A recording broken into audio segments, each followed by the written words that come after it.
Sənin yuxun muxun mənə lazımdır ha, gericə də. Bilsən kimi görmüşəm yuxuda? Ha, Roza Zərgərlini. Roza Sərgərli. Canım sen.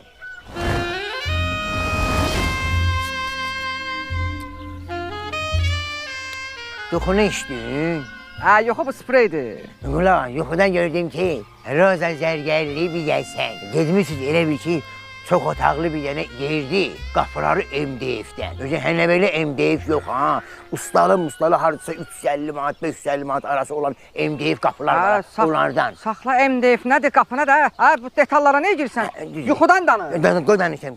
Gördüm Roza Zərgərli sizi çağırır. Nətər çağırdı? Görürəm çağırır ki, Züleyh, ay Züleyh,